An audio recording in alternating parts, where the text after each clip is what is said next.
Now, I want y'all to watch this guy, this dude, Brandon Johnson, the mayor of Chicago, and I want y'all to let me know later in the comments what y'all think about him and mayors in other cities like him. And let's just get into a few stories real quick. Start by saying this. I do not take this executive action lightly. I would have preferred to work. Now, he's talking about the executive action of Trump possibly moving the troops into Chicago as well as he has done DC and LA. In a more collaborative approach. I would have preferred to do the work with our allies in City Council to pass legislation ultimately. And we were doing that. We were doing just that. But some of the leaders who we are working with are standing behind me today. But unfortunately, we do not have the luxury of time. We have received credible reports that we have days, not weeks, before our city sees some type of militarized activity by the federal government. It is unclear at this time what that will look like exactly.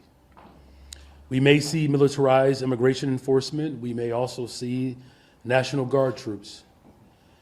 We may even see active duty military and armed vehicles in our streets. We have not called for this. Our people have not asked for this. But nevertheless, we find ourselves having to respond to this. Let me be absolutely clear. Although we believe the reports we have received are highly credible, this is an erratic, impulsive administration, and it is not always possible to understand and know exactly how he will move. He could change his mind, he could reverse course. In fact, I encourage him to do that. But still, we take these threats seriously, and we find ourselves in a position where we must take immediate, drastic action to protect our people from federal overreach. I'm signing an executive order today that will launch the Protecting Chicago Initiative. This is a project that builds on the months of preparation that we have done, that has led up to this very moment. Protecting Chicago will ensure that every Chicagoan knows their rights, that every single family is prepared, and every part of city government is directed to protect the people of Chicago from federal action. This sweeping executive order directs our Department of Law to pursue any and every legal mechanism to hold this administration accountable for violating the rights of Chicagoans. This order affirms that the Chicago Police Department will not collaborate with military personnel on police patrols or civil immigration enforcement.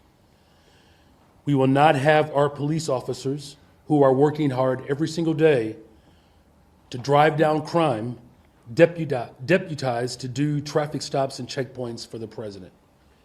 This order affirms the CPD officers will be directed to wear CPD uniforms and refrain from wearing masks so that residents can clearly distinguish them from federal agents.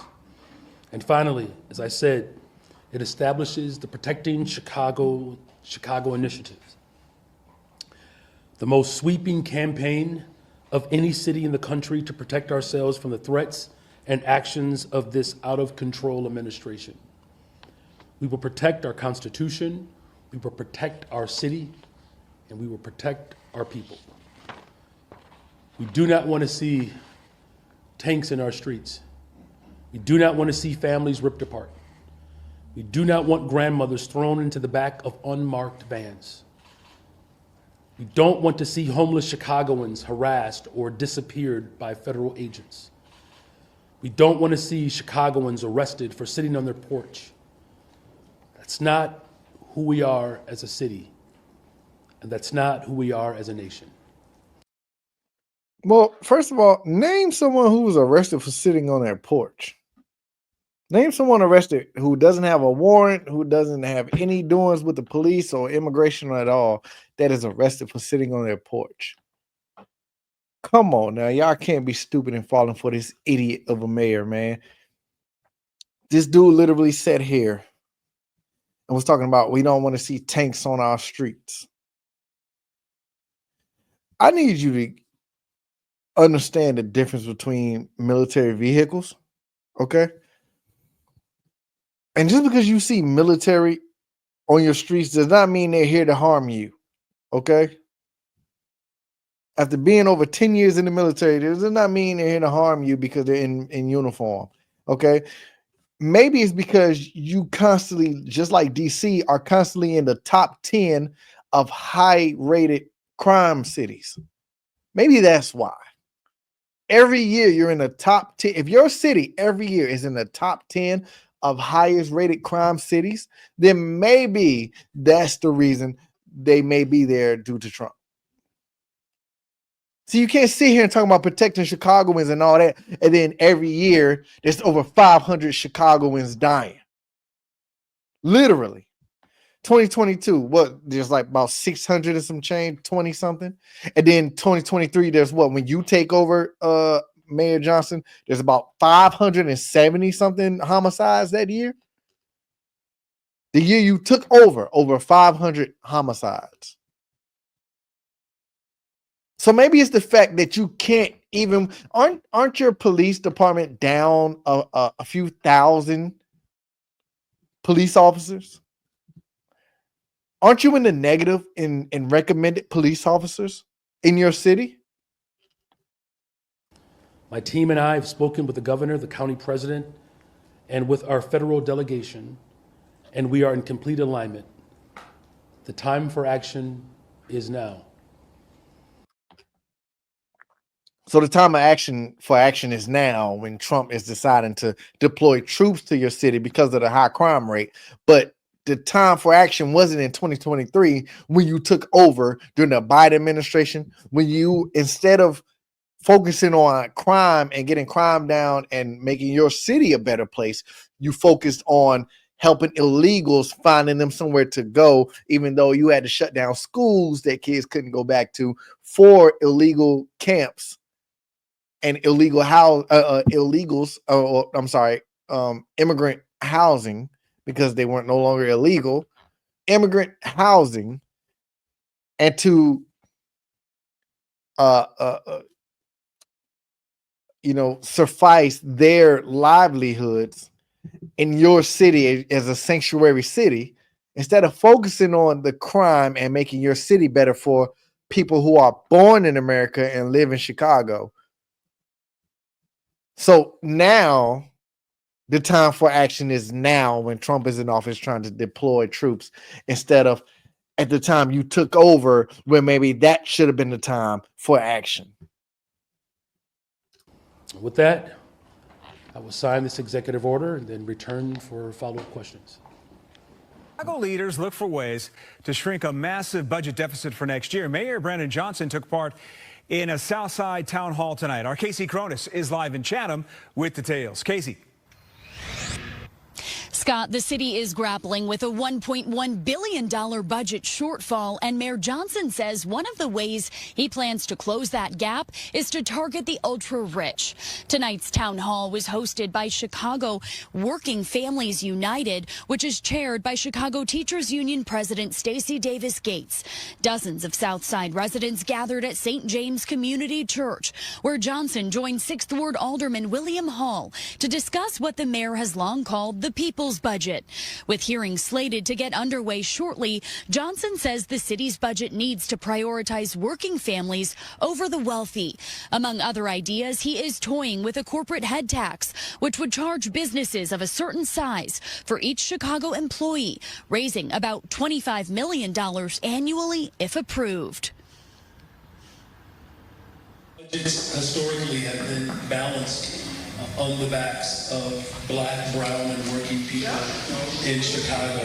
And it is time as a city that we reject that form of budgeting and then begin to pursue what I believe is more of a righteous budget. We have to make sure that the 127,000 millionaires in Chicago, the 300,000 hundred millionaires, as well as the 25 billionaires and these large corporations who get tax breaks from the state of Illinois, that they have to put more skin in the game. Meanwhile, groups like the Illinois Policy Institute are criticizing the mayor's potential tax hikes, writing that he should focus on cutting bloated costs and addressing the city's pension crisis instead of enacting policies they say will make the city more hostile for taxpayers. Now, the mayor is expected to submit a budget recommendation by next month. Then budget hearings will begin. The city council must approve a budget by December 31st. Reporting live in Chatham, Casey Cronus, Fox 32, Chicago.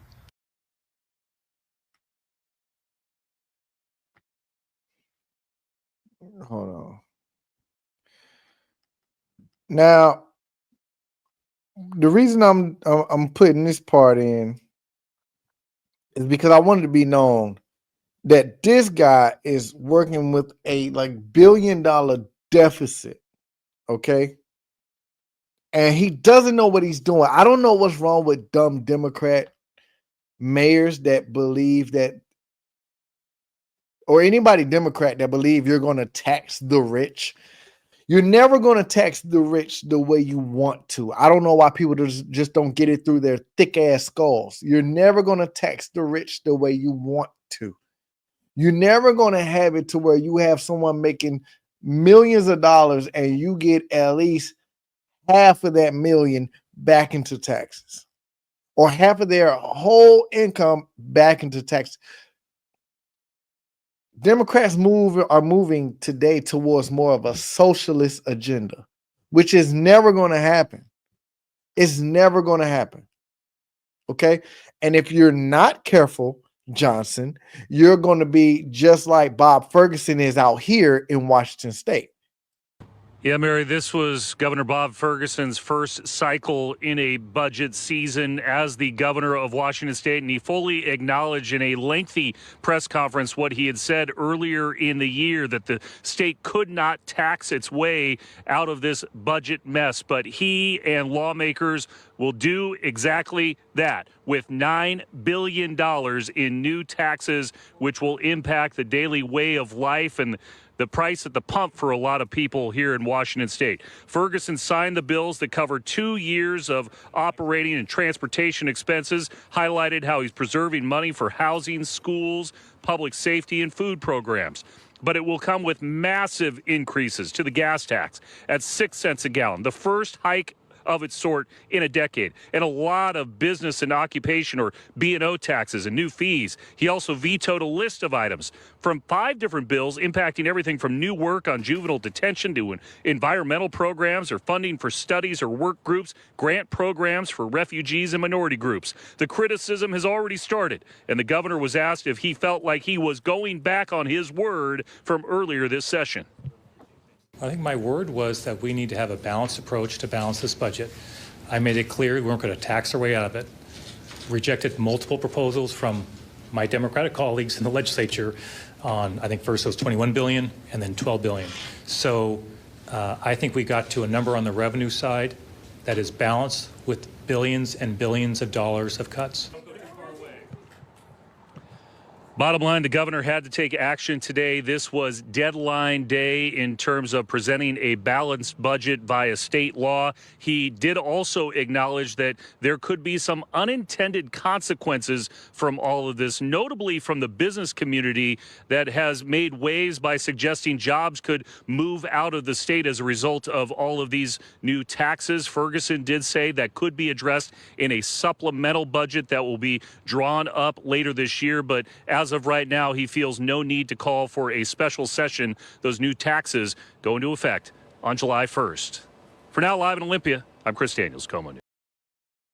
Now, what that was saying was Bob Ferguson, the governor of Washington State, here where I am, after months prior, before he signed this, saying that he wasn't going to do this, he turned around. Obviously, months later come, he had to take some kind of action, and he signed it. It was like $9 in new taxes, the highest tax hike in Washington State history. We expect nothing less from a Democratic governor. Expect nothing less. This is what I've always said. All Democrats know how to do is raise taxes on the people that are going to affect the most, and that is the working class. Look at it. The poor, you have nothing to tax from them, so you're not going to get much. The rich, the business owners in Washington State, you're not going to tax them the way you want to. I personally know this from working directly for a private millionaire. You're not going to tax them the way you want to. Okay, it's not going to happen. It's not going to happen. And that's why he's able to continue to build more and more, because you're not going to be able to tax them the way you want to. But you know what they can do? They can tax the working class 10 ways to Sunday. They can tax the working class all the time. Johnson, if you're not careful, you're going to turn into Bob Ferguson, because they do not know how to be proactive. They are only reactive. As you see, even in the news article from out here in Washington State, he had to make a decision right now on what to do. He had to take action. So what did he do? He raised taxes on who is going to affect the most? The working class. Okay, this is what Democrats do. They attack the working class while lying to the working class, making them think that, hey, we're trying to work for you. But as you see, we still have Democrats out here in Washington State that don't want Trump in office, but will rather vote for a Democratic governor and say, hey, we want you in office, even though he turns around and says, hey, I'm going to sign the highest tax hike in Washington history that I can. Good evening, and thanks for being with us and spending part of your Sunday here with CBS News Chicago. I'm Marie Saavedra. We begin with a breaking news update on what was a violent night for Chicago police. 5 women and 2 men were hurt in a mass shooting that was right outside of police headquarters. Our Sade Gray explains that wasn't the only incident. A mass shooting happened right across the street from the Chicago Police Department headquarters parking lot. The cleanup process is now underway. The city's street sweepers clean up a mess that resulted in several people shot. We got some down on the curb down this way, too. Fire crews also called out to clean up blood-stained cement. Police say 7 people were shot in the 3500 block of South State Street, just around the corner from Chicago Public Safety Headquarters, around 11 Saturday night. Police say a vehicle with multiple men inside went down the block, and at least one of the men opened fire on a crowd. Maddie Curry heard the gunshots. All this pop, pop, pop. They were lit up on that side just like Christmas time coming. These cars were just lit up. They were all behind each other. All these shooting and shooting. I'm thinking the 4th of July. All 7 people were shot and taken to the hospital in good condition. A few hours later, police say 3 men were shot in the Pilsen neighborhood. They were standing outside in the 1900 block of West 17th Street when someone came up and shot them all. 2 men were shot in the leg and are expected to be okay, but a 46-year-old man was struck multiple times in the body and died. Only person shooting, caller says people have been shot. Nothing further. So now, you have a mayor in Chicago who is saying Trump and the troops are not needed. But yet, in the Labor Day weekend alone, what I'm hearing was at least 50 shootings or 50 people harmed or something like that. But it's still shootings the weekend after you announce you're going to sign an executive order to not comply or help or assist Trump and his troops. Now, the Trumpinator comes in. Now, he comes in and he's trying to at least, you know what's crazy about all these people, even DC mayor, even in LA, when they sit here and say they do not need Trump's help. They do not need the Trumps here and they do not want the troops here. It's funny how he then lights a fire under your ass to get up off your ass and start signing stuff or trying to come up with something to bring down the crime. So whatever you want to say about Trump releasing the troops into these cities, one thing you also have to say is he's forcing these dumbass mayors to get off their lazy asses and do something. As we continue to see federal agents and National Guard in D.C., we're wondering politically, is this a winner for President Trump and the White House. They seem to think that it is, and there may be some data that backs that up. Right now, overwhelming majorities of Americans see crime as a serious issue and see being tough on crime as the right stance. It's a little more nuanced when you ask people about the federal response. The vast majority of Americans do not want to see the federal government take over local police departments, but a small majority actually support having a federal presence in certain cities if that's going to help reduce crime. Meantime, we just heard from D.C. Mayor Muriel Bowser today, who has been very complimentary of the surge, saying in D.C. it is working to bring down violent crime. She talked about an 87% drop in carjackings. She said that she's going to continue to have Washington, D.C. officials work with the federal government any way they can to try to continue to reduce crime. And she also said she supports President Trump's plan to ask Congress for $2 billion to improve not just crime and homelessness, but infrastructure in Washington, D.C. That means parks, that means street signs, that means revitalizing the city physically. The district over the last 10 years, I have had a significant effort on improving infrastructure, especially alleys, local streets, trees, lights throughout the district. And you can see the change over these last 10 years of roads that were in poor condition to roads that are now in good or excellent condition.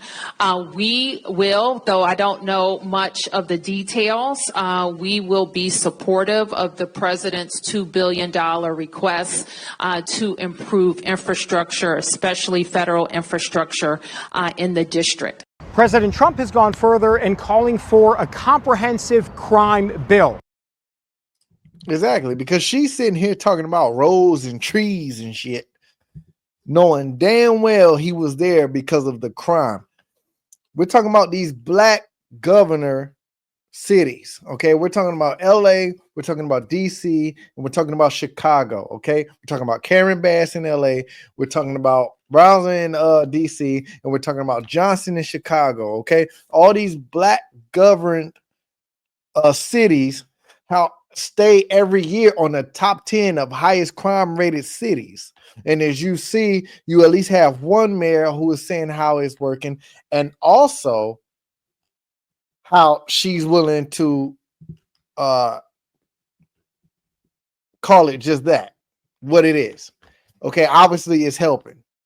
Okay, so y'all let me know what y'all think about Trump bringing troops into cities and whether they help or whether they don't. As always, like and subscribe for the channel and the algorithm. As always, I love you. The channel loves you. Till next time, I'm out.